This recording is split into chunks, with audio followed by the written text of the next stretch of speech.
Good evening. Welcome to Poland Daily. I'm Nicholas Richardson and this is the news. This afternoon, Prime Minister Mateusz Morawiecki met the heads of the Polish parliamentary clubs. The politicians debated the drafts of new legislation prepared by the Ministers of Justice, Internal Affairs and Health, which is aimed at preventing tragic events, such as the one that occurred in Gdansk recently, where the mayor was murdered. The Prime Minister said that the meeting was held in a good atmosphere and may result in the creation of legislation concerning mentally ill people who are serving their prison sentence. Mateusz Morawiecki stated that the politicians reached a consensus regarding this issue. Ponieważ ta tematyka jest niezwykle wrażliwa. This topic is very sensitive and it's difficult to talk about it. Reaching a consensus regarding how to take care of mentally ill people in prison is crucial.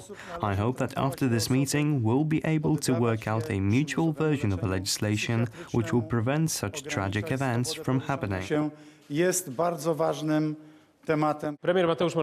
Prime Minister Mateusz Morawiecki invited all representatives of the Polish parliamentary clubs to a meeting which began at 3:30 p.m. The aim of the meeting was to discuss ways in which we could prevent tragedies like the one which involved the late Gdańsk mayor Paweł Adamowicz from happening again.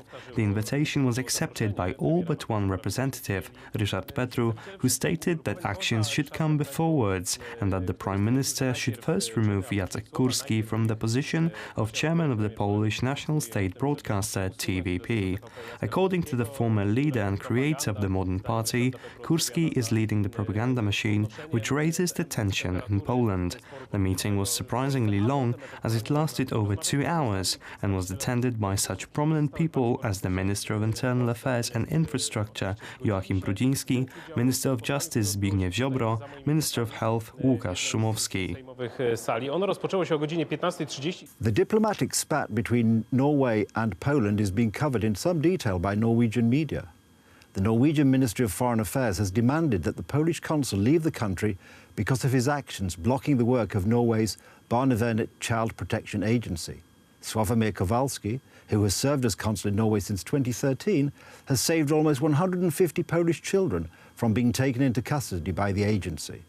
The Polish Minister of Foreign Affairs maintains that the consul will remain in his post until his term ends normally in June this year. The website of Norwegian TV's Channel 2 says that the Ministry of Foreign Affairs in Oslo stated that were the Polish consul to refuse to leave Norway, he would be considered persona non grata. Today a video came to light which shows a Norwegian policewoman threatening physically to remove the consul from the premises in disregard of his diplomatic status. Come on, leave now. Okay, please. Yes. Do it again then. Go. I'm trying to go, but you're actually... You're not going. But you're touching me. You are touching me, and I'm not allowing you for that. You have to leave. And do you know that I have inviolability, personal inviolability? Turn around and leave. And you actually broke the diplomatic convention. But then you leave. So what? But So leave. then... You are provoked. But could I take my stuff? Yes, we asked you for So, yes, that's what I'm trying to do. But you're all the time hindering me. Why don't you say that first? Well, I have. No. I have. Powiedz, że my rozmawialiśmy i jesteśmy na sytuacji, mamy 20, rozmawialiśmy o ważnej rzeczy, że ja mam 20 Nie, bo godzin to jest... zostać. Thank you very much for your hospitality. And we will certainly be in touch. We will surely be in touch with you in particular.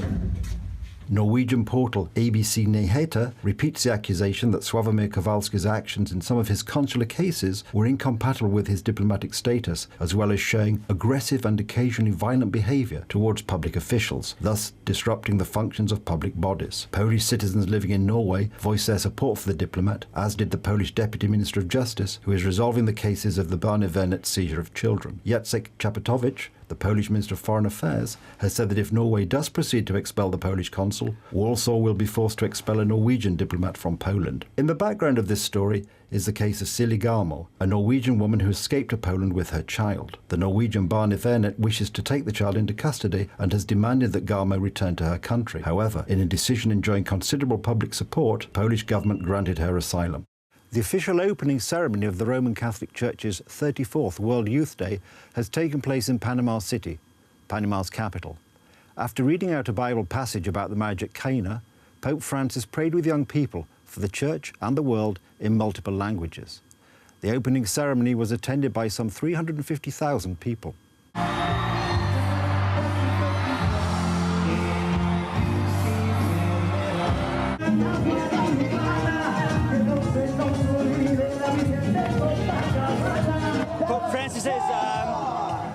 his age, he's extremely understanding to the youth. He seems to be addressing the issues which the youth seems to be having today. So he's very approachable in that sense. He doesn't have this distance that I'm the Pope, you are just some kiddos there, but he's very like us. So he speaks to us in our language. I came to Panama to be with all these young people in this amazing city and to see Pope Francis. I mean, it's incredible to be here with all my brothers and sisters in Christ. It's so cool. Poland has become the first country in the world to offer help to its citizens who find themselves the subject of unfounded account blockages or content bans on Facebook. The popular social media platform has reached an agreement with the Polish Ministry of Digital Affairs, which allows Polish users to appeal for a second review of blocked content. This agreement may be seen as the first major success of the new Polish Deputy Minister of Digital Affairs, Adam Andruszkiewicz. Account or content blocks are becoming more and more of an issue on Facebook, especially since such bans are often chosen by mistake by the platform's algorithm. Thanks to the agreement between the Polish Ministry of Digital Affairs and Facebook, it will now be possible for Polish users to make an appeal from content or account blocks via the ministry's website. This makes Poland the first country in the world in which Facebook users will be able to ask for a review of the decision which turned down the appeal to unblock their content. At this moment, we've had around 30 appeals sent via our control point. Around 10 have already been reviewed, and the others are still waiting. A few of them aren't in accordance with our regulations. We'll see whether this will function the way we want it to, and we've agreed with Facebook to introduce a few more mechanisms along the way. Zobaczymy, jak to dalej będzie funkcjonowało. The appeals that do not follow the Minister's regulations concern, amongst other things, posts promoting totalitarian systems, violating copyrights, encouraging suicide, physical violence, or showing nudity. It's based on the so-called flagging system. Any fascist posts, for example, that are flagged are automatically taken down by Facebook's algorithms. But there are cases when someone flags someone else's post out of malice. But in these cases, the appeals are successful every time. An appeal may be made by a user whose complaint concerning removed content or a blocked account was rejected by the platform, or when that user hasn't responded to the ban after 72 hours. Facebook, YouTube, etc. often block user content using hate speech as a justification for it, although the content itself may have nothing to do with hate speech. I'm speaking from experience, since YouTube would often ban my videos, which are about the flaws of the European Union. How's that for hate speech? Facebook, jak każdy prywatny portal, tak naprawdę ma możliwość. It's a bit strange for the government of a country to make such a deal with a privately owned platform. However, we are living in a digital village, so to speak, so it's important to have control over our own activities on Facebook. The question is whether it will be working as well as it's promised to. Więc to chyba dobrze. As the Ministry of Digital Affairs announced, the social media platform's response will be sent to the email address given in the form. If the platform doesn't respond within 30 days, the appeal will be closed automatically. The service is free. That's the news. Stay with us for further programming from Poland Daily, but from me, it's good night and have a good evening.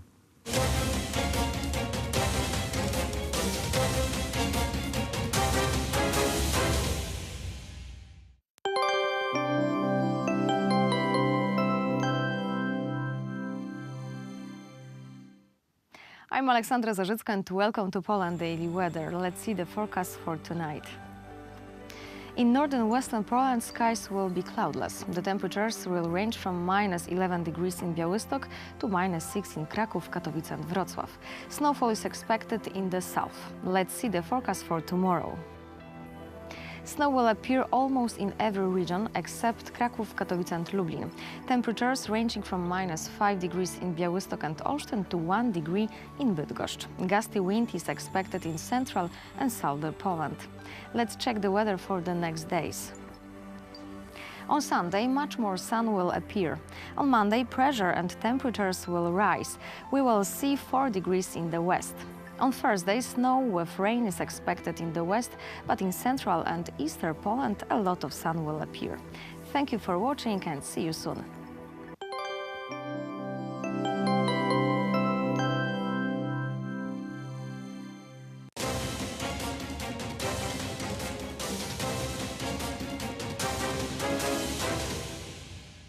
Poland Daily Business Edition. Tonight we will talk to Marcin Makowski, columnist of Do Rzeczy and author of stories for Wirtualna Polska. That's a portal in Poland, one of the biggest. Sir, welcome to the show. Thank you for having me here. Welcome as well. Mr. Marcin Makowski is in Krakow right now, so we are envy him very much because it's a beautiful city, and you definitely, our viewers should visit. The dream the dream for a lot of Polish journalists and politicians to work in Warsaw and to live in Krakow. Fortunately, I can do that as well. And yeah, thank you for noticing that. Well, you know, it's a dream of many journalists in Poland, as you said. I also subscribe to that. But we will talk about something that happened last year. We had Polish Parliament pass a bill for Institute of National Remembrance that wreak havoc in Polish politics, especially in Polish image abroad. Poland was accused of all kinds of anti-Semitism, of whitewashing the history, and being accused of collaboration during the Second World War with Holocaust.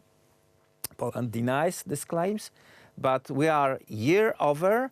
The date of 27th of January is approaching. Will we have anything similar to the last year's events? Hard to say about the similarity, because if we judge that by the matter of the media and political and social buzz, social outrage, it probably wouldn't be even something that we can compare, because those years before was something, and I'm not saying this from the positive perspective, something unique in a matter of the attacks, the volume, the magnitude of it. Right now, I would assume it will be an echo.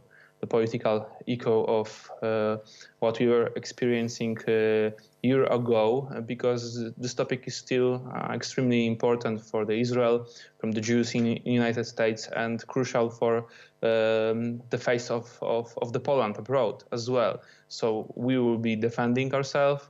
Some groups that are not positive toward Poland and current government will be bringing back the same accusations, and I will think we will have a debate, but it will be nothing to compare of the scale of this attack that we've experienced a year ago, and I think this is a safe assumption, and I think this is a good road.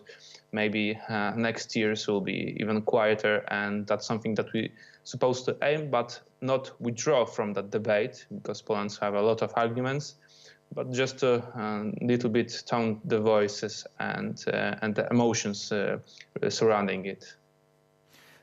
Poland, Polish people individually launched some educational campaigns abroad. Do you think it worked? All these individual and institutional efforts to bring the truth to the world. Are we in better position now than we've been a year ago? Some say that this was a catharsis, something that was gathering around us, around our history for decades, and explode in one day in the magnitude that we've all experienced, because it was a topic that wasn't mentioned directly, and a lot of frustrations came out in a couple of days, and that's why we were so also shocked, because in Poland we wasn't assuming that this was such an ongoing debate in so many countries. We survived that initial wave of the accusations, really in a better position, because sooner or later probably it will hurt Poland's image, maybe not the same way, but something similar, like we already was showing with our eyes. But I wouldn't say that this is a good position in general, because we still need to do a huge amount of work, of educational work, and also from the perspective of soft power, political power, because this topic is also brought to the political spectrum. And because of that, we've been accused of being a country that is whitewashing the history, that is replacing the history by the fake narratives. And part of that was a recent and still ongoing argument about Warsaw Ghetto Museum that is currently being under the development. Probably in 2023 will be opened, and it's already been a topic of polarized debate in Haaretz, newspaper and web portal in Israel, and in other media, and a lot of the same people pretty much that were accusing Poland of being a part of the Holocaust right now are saying that Warsaw Ghetto Museum will be a part of the government narrative that is also falsifying the Holocaust. So you can see that this is still ongoing debate, maybe on the different paths, but I wouldn't say that the work is done. Poland as a state and Polish as a citizens, we still have a huge responsibility to learn the rest of the world how history really looked like. Should we have something like coordinated policy? Because the other story that is being told in the world about Poland is that this is the single safest country in the world, or maybe one of the 5 top safest country in the world. This is the country that is developing its economy in an amazing space, 5% of GDP, low unemployment, under 5% in general, and somewhere like cities in Warsaw and Krakow is virtually non-existent. And this data, hard data, do impress people in the world. Maybe impressed, maybe they're jealous, maybe they're using history as a weapon of narrative. Of course, every people, every organization, every politician is a little bit of a different story. But if you ask about something that can be organized in a matter of narrative, of course, Polish National Foundation was supposed to do such a thing, and we all know that in the days of the true trial a year ago, it miserably failed our expectancies. But right now, when days were passing by and months, also it done a lot of good movies, also from the marketing and PR perspective. And it maybe add a little bit of positive value to a Poland image, but this is still not enough from the perspective of the government, of its institutions, because when we are being attacked by the false accusation, it's still up to the certain people, like, for example, Ambassador Marek Magierowski in Israel or Ambassador Piotr Witczek in Washington. It's up to the charisma and the personal connections of couple of people, not the states as a whole. And this is something that, in my experience and in my opinion, this lesson is still something that is ahead of us to fulfill the needs of the modern debate about the politics and about history when it all emerged, and it's hard to compare. Poland wasn't prepared for that. Maybe it's prepared a little bit better right now. But when you still try to have a conversation with someone from United States or from the Israel, which is not well educated in history and politics, he's still taking from those stereotypes of Poland and being a country of collaborators. When, for example, and this will be a conclusion of this part of my answer, was the only one country in Europe and from a lot of other countries in the world that never had even a single soldier in Waffen-SS, this foreign fighting SS divisions, when, for example, Holland country, so much smaller than 1,000 troops volunteered to fight with Nazi regime, Germans with other European countries and with Soviet Union. So if we still have this kind of obvious things to explain, we still have a lot of things to do in the future. But the road that we are taking is in the right direction, but it's just a long road, and we need to have that in our mind and don't feel safe because the initial wave of this discussion passed. This is still an extremely important topic, and it needs to be considered as such. And we speak about that on the business program because it may hurt the brand of Polish products being associated wrongly with bad things in the past. Marcin Makowski, thank you very much for participating in our show, and that will be it for tonight. Thank you for the invitation. Ladies and gentlemen, next show tomorrow. Please stay with us.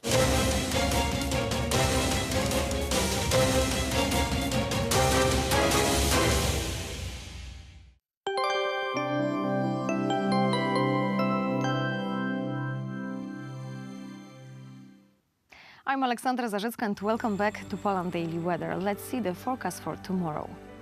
Snow will appear almost in every region except Kraków, Katowice and Lublin. Temperatures ranging from -5 degrees in Białystok and Olsztyn to 1 degree in Bydgoszcz. Gusty wind is expected in the central and southern Poland. Let's see the forecast for our continent. In northern and eastern Europe, we expect more snowfall. The lowest temperatures, -11 degrees in Moscow. In Central Europe, temperatures range about -6 and -2 degrees. The hottest capital city in Europe is Lisbon with 17 degrees. A lot of sun will appear on the whole Iberian Peninsula. Goodbye and have a nice evening.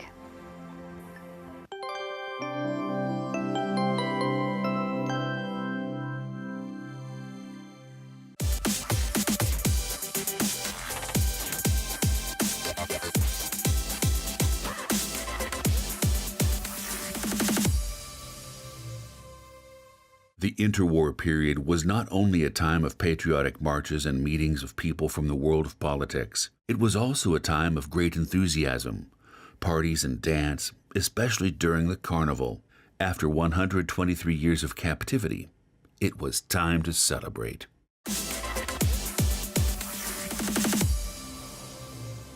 Welcome to Poland Daily Culture. In today's episode, we will discover the most fascinating stories about the interwar period in Poland. Stay with us.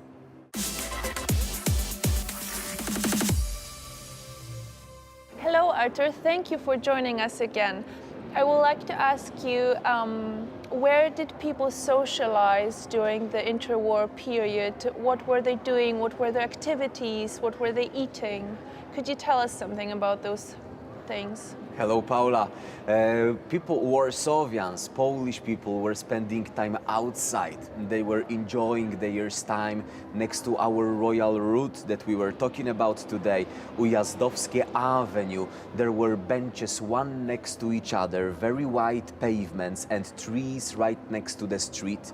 And people were sitting just one next to each other. So you would consider, when you take a look at the photo, they were packed. There was not much space over there, but actually, on the contrary, totally opposite. There was so much space over there that so many people were attending this place just to hang out, just to spend time next to the Royal Łazienki Garden, next to just constructed in 1926 Frederick Chopin Monument, just as they were spending time next to just constructed in 1925 the tomb of unknown soldier in the Saxon Garden. And this area was so-called Warsawian Polish Champs-Élysées. There were many connections, Paris and Warsaw. Many people were emigrating once upon a time from France to Poland and from Poland to France. That's why we were calling that place Warsawian Champs-Élysées. So many people walking around over there, actually with a hairstyle more or less like yours today. And do you think the Europejski Hotel played an important role in the social life in Warsaw? Was it a place where people were meeting a lot? Well, of course, the famous hotel constructed before World War II was a place where many people were socializing, and it's not only because of its famous history starting in the 19th century. Also, very good cuisine over there available for locals, available over there till nowadays. Europejski Hotel was just modernized so that people all over the world can enjoy an amazing, sophisticated time right over there in this place nowadays. Europejski Hotel Saxon Garden, area of Marshal Joseph Piłsudski Square, and the Royal Route areas and the Old Town. That was the areas where people were socializing, and if you could see these people, how they were dressing up, how they were spending time, that was the modern world that people were talking about in these days. That was the cosmopolitan world that people wanted to reach, and that was the world that was about to end soon.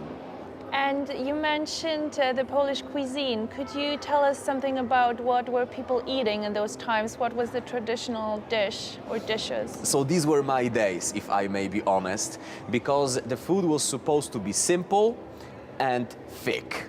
So it's not like in these nowadays diets we read about all of these ingredients to check out what's good, what's bad. For me, it was supposed to be tasty. It could be doughy, like Polish dumplings, Polish pierogi. The dough is made of wheat, very available, thanks to very fertile Polish fields, Polish soils. And inside such dumpling, you can still get cabbage with mushrooms, meat, or cheese, or maybe camembert cheese, or cheese and potatoes. Or cheese and potatoes. My favorite. Exactly. That makes two of us exactly, because cheese and potatoes was created in a land of Poland, like the district of Poland called Rus. Just as nowadays we are having Belarus and different kinds of Rus. The name Rus comes from Vikings language, which means river. As far as this area was explored by Vikings thanks to the rivers, then we are having Russia out of it. And in one of the lands, one of the states, such kind of dumplings were invented once upon a time, so they were still very popular. Pork chop. So let's make a sort of Vienna schnitzel. Let's make it very big and very thin. Potatoes, very popular, and everything that you could grow on your own, like cabbage, like carrots.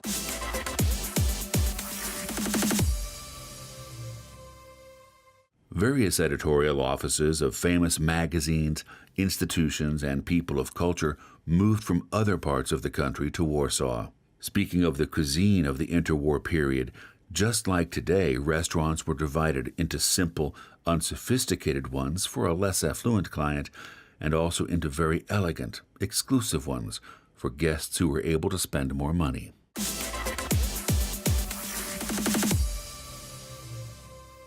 Still, we must remember that in between World War I and World War II, 70% of Polish society were living outside the big cities. So we are having more of farmer society, Poland, and at that period of time. So what was most popular among farmers? Well, not very much cows. Cows were supposed to reproduce and give milk. How about pork? Well, it was quite popular, but the most popular were chickens. But even when it comes to chickens, it would be much more profitable for you to sell one instead of eating it. And that's why vegetables and things that you can grow on your own were most popular, especially potatoes, still in that period of time. And now going back to the activities again, I was thinking, was bridge a famous thing? Because I remember my grandmother telling me stories of how she was playing bridge with her grandfather in those times. Did people really do it a lot? Paula, so it seems that your forefathers were following most fashionable ideas and things to do in Europe in that period of time. Invented few centuries before, a game called Twist evolved within the time. In 1926, the rules were changed because of a majestic gentleman called Harold. Oh, Vanderbilt. Yes, exactly, this guy. He was the one who modernized the idea of playing the twist. Yes. And this is how it became bridge, which doesn't mean the bridge in English as we know it. It's a translation probably from Russian, maybe from Turkish, a combination of words. But it became a very popular gentleman's game of that period of time. And very quickly it affected Poland and Warsaw too. So I guess we have to learn it now. Well, I guess that there are so many games at the moment available that going back to the roots would be a good idea. True. And what was maybe one person you could describe and mention who was the iconic person of those times, the most famous? Who would come to your mind at first? Well, Michael Jordan was not born yet, so let me think. Well, I think we'll go back, we'll switch the topic into literature again, because we are having our Nobel Prize winner of that period of time, yes. Władysław Reymont, in 1924 got a Nobel Prize because of a masterpiece that he wrote before we regained our independence. It was The Peasants. And such books were also a reason why we got back the independence eventually. When it comes to his masterpiece of that period of time, what he wrote after the big war, after World War I, it was a book called The Revolt. And this is how he described Bolshevik revolution. So he made a comparison to a farm. And this is when animals made a revolt against the owner, so to set new equality. And very quickly it turned out that this new equality is just another abuse and terror. And it's a quite familiar book, we can say, because George Orwell wrote a similar one. Yes. Animal Farm, that was printed in 1945. And till nowadays, we don't know if he knew about the book of Władysław Reymont. That's interesting. I didn't know that. I didn't know that he didn't know.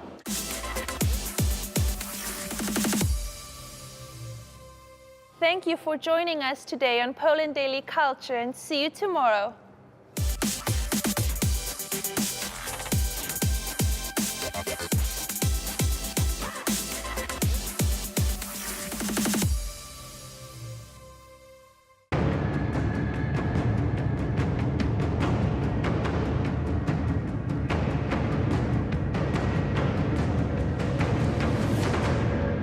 Hello, welcome to Poland Daily History. I'm your host, Phil Goss.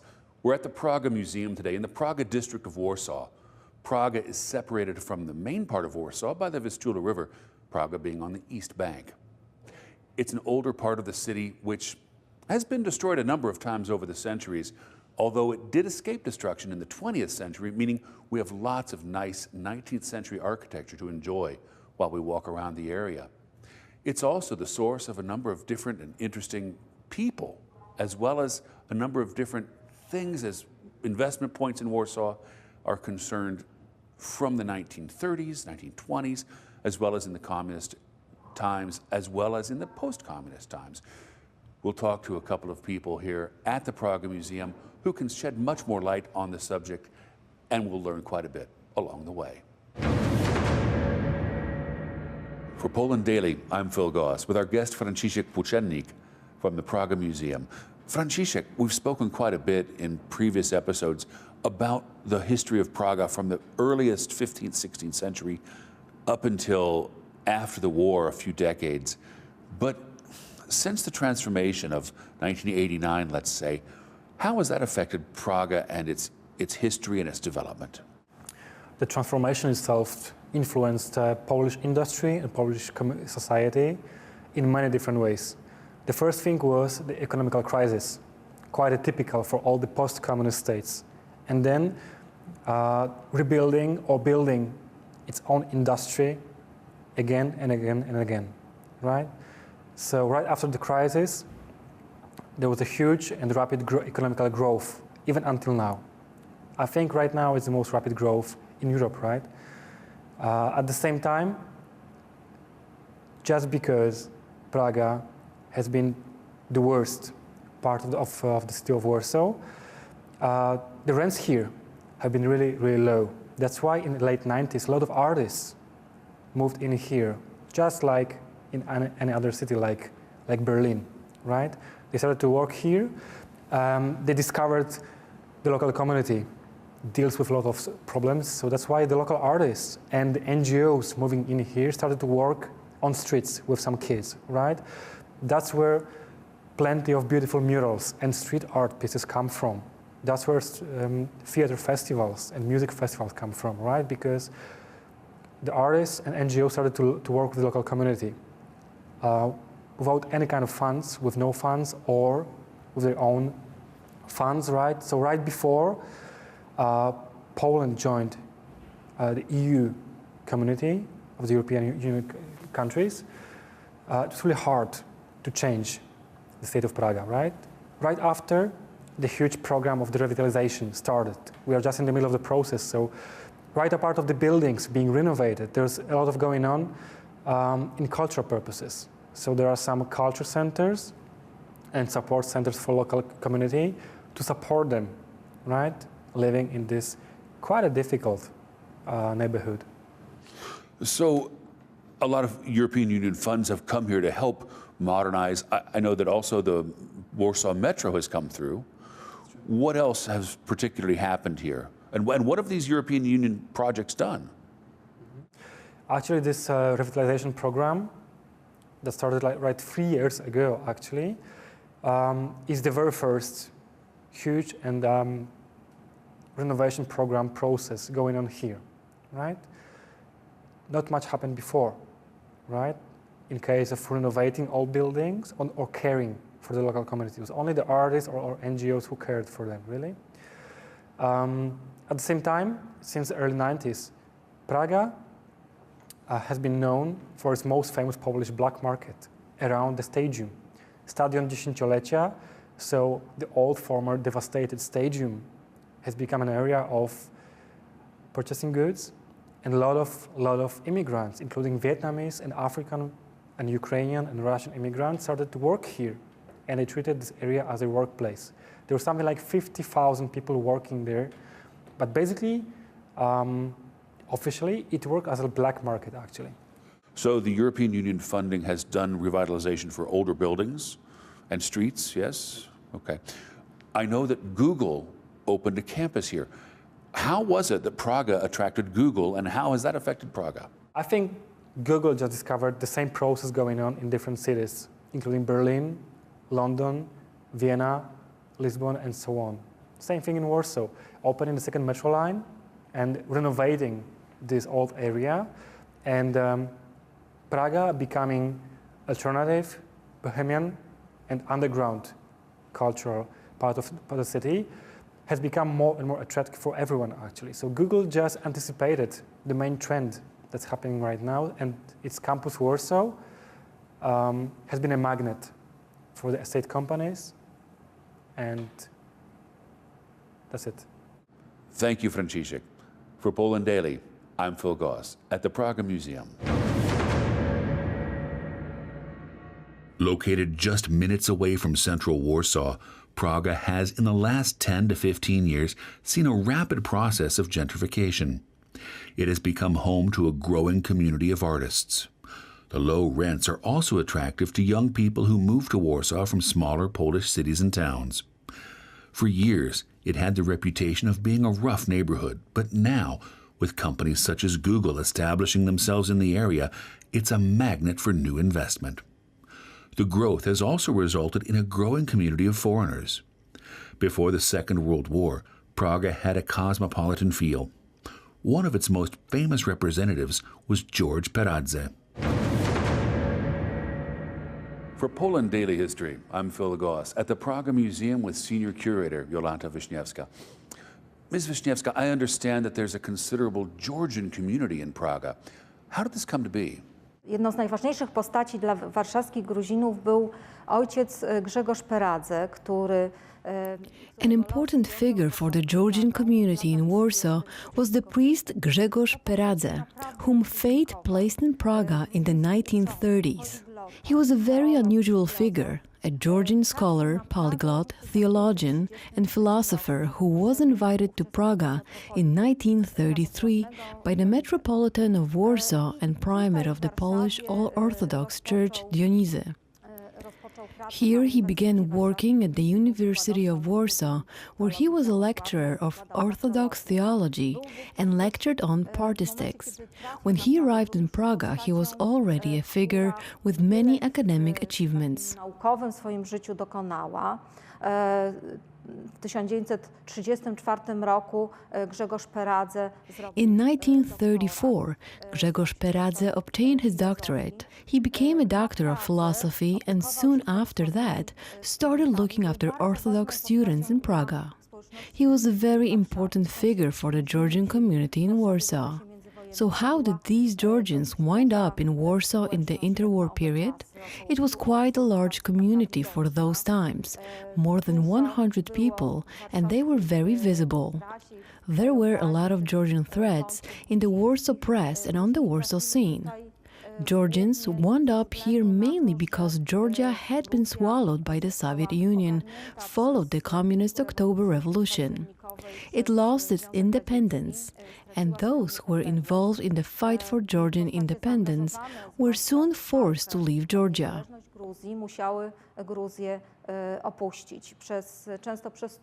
Often via Turkey they reached Warsaw. They were mostly military, but not only. There were also dealers, and Grzegorz Peradze, a cleric, philosopher, and expert in old Georgian manuscripts. Throughout his entire life, traveling around the world, he searched for old Georgian manuscripts. He gathered and translated them, trying to deepen his expertise on ancient Georgia and popularize his knowledge about his beyond country. He kept his Georgian passport his entire life, not taking Polish citizenship. He was a fully fledged Georgian living on Burakowa Street, known as Oksheja or Okshei Street in Praga today. He made his home a place where Georgians and Orthodox students in Warsaw would meet. Peradze didn't leave Warsaw, although he had the opportunity to do so in 1939 as someone who wasn't a Polish citizen. Staying here, he put himself at risk, and in 1942, as a result of being informed on by the Casus Committee, he was arrested by the Gestapo, put in the infamous Pawiak prison, and later taken to Auschwitz, where in December 1942 he died. His exact details of his death weren't fully explained. In fact, the manner in which he died led the Orthodox Georgian Church to announce Grzegorz Peradze a holy martyr in 1955. He is a figure also worshipped in the church in Praga, where has his own icon and his own chapel here in Warsaw. W cerkwi praskiej ma swoją ikonę, ma swoją też kaplicę w Warszawie. Thank you for that. That's quite a story. For Poland Daily History, with Senior Curator Jolanta Wiśniewska of the Praga Museum, I'm Phil Goss. As we've seen, Praga has been the source of quite a bit of rich history for Warsaw, as well as a number of influential Warsavians who came from here. Although it is a tight-knit community, gentrification in the past years is changing the face of Praga. Let's hope, though, that it doesn't change the nature of the community. For Poland Daily History, I'm your host, Phil Goss.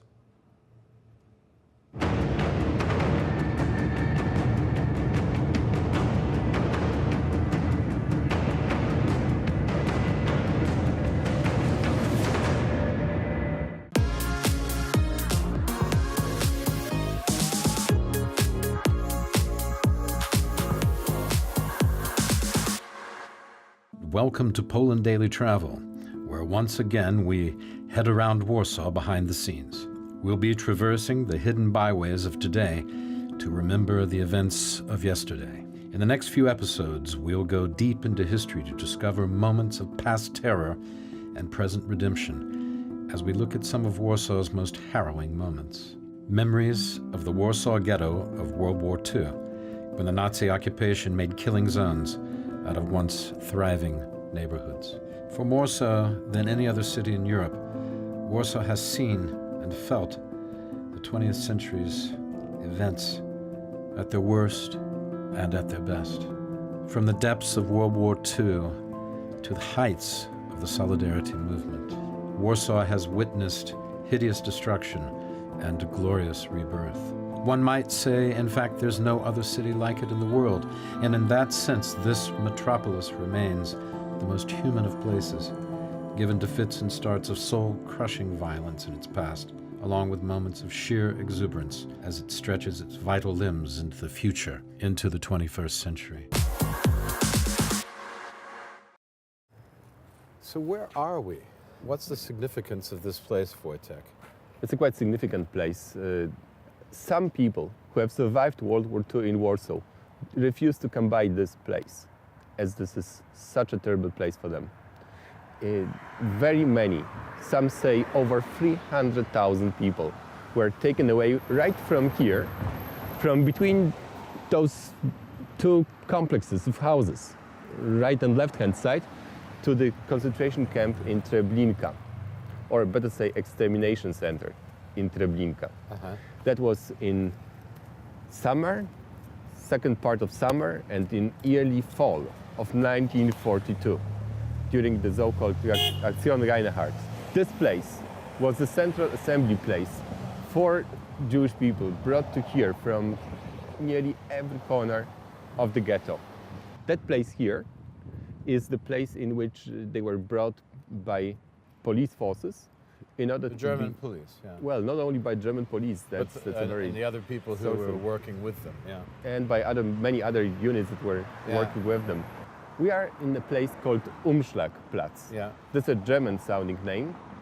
Jewish people of here have always abbreviated it to Umschlag. Okay. And this is a place from which in summer and in fall of 1942, close to 100,000 people were brought away to go to Treblinka. So they were sent, 300,000 people sent to the concentration camp in Treblinka. This was the rail junction, wasn't it? Not exactly. What was it? Here it was the central place to assemble people, to put them into big groups, to let them sit right and left-hand side of the today's tram tracks, and along a wall that was built on the right-hand side of our location here, in the southern line of the road. And then they were asked to go behind those buildings that we can see here. The buildings that are behind us. That are or in front and behind, yeah. And then they have been loaded up to cattle trains. 58 cars, 4 people. 58 railroad cars. Railroad cars, usually used for cattle or to traffic goods. And then 2 extra cars only for the people who guarded them. Plus, very many of these cars were equipped with special small towers in which guards were standing. The train got there within about 4 hours. But of course, the journey could take longer. The train was even given a military priority in that time to let it arrive on time in Treblinka and not to jam the railway lines. The Germans had organized it so that it was so important to them, such a priority, to empty Warsaw and this area, which was a walled area, the ghetto, the Jewish ghetto. It was such a priority to empty that nothing could stand in the way of those trains. They had to get straight over there to the concentration camp. Well, that was, of course, a big issue when it comes to logistics. And this issue was never really perfectly solved. But still, great efforts have been made to make this process run relatively smooth. In the first part of Treblinka's existence, the process did not run smooth, and the trains with people awaiting their execution jammed this area for a couple of days. Therefore, the system was changed. And Germans could even introduce one more train, right from the 6th of August 1942 on, to get people there. Every train was like close to 6,000 people that were trafficked in there, and the trains went early in the morning and then in the later part of the day, and by the 6th of August a next train in the middle of the day, like 12:25, was added to this. To get to here, to this location, people were dragged by force And a couple of days after this action started, they were even lured to come here by loaves of bread that were given to them. They were given loaves of bread. Yeah. So they were lured here, as here you would lure into that birds kind in a of park trap. or something. Yeah. Well, looking at the fact that most people in the ghetto area, they were starving. Yeah, they were starving. They never were, Yeah. fed well. It was one of those ways to get people to here. In this place was heavily guarded by German policemen.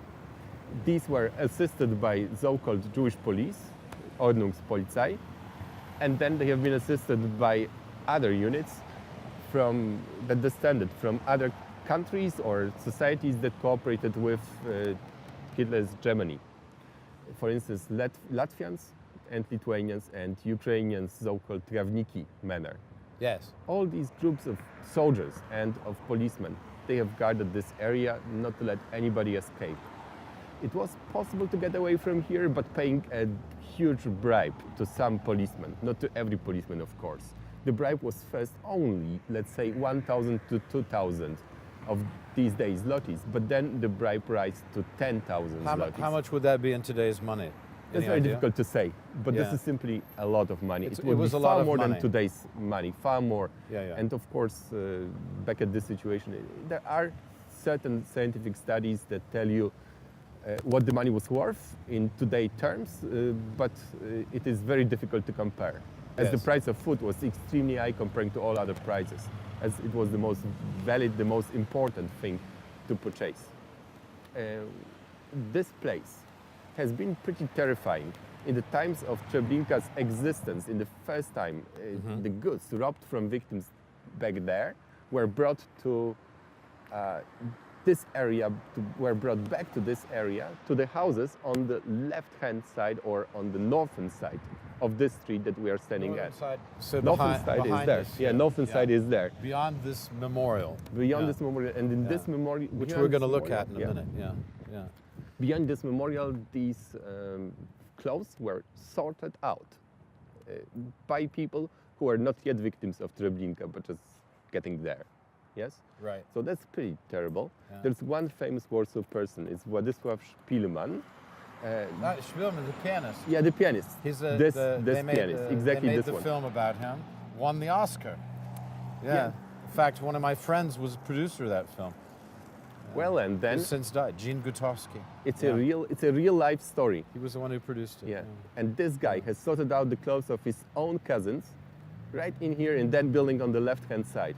That's how he decided to run away from the area, as he has seen that there's nothing good what is to be expected in here. Yes, it's one of those people who refuse to come by this place,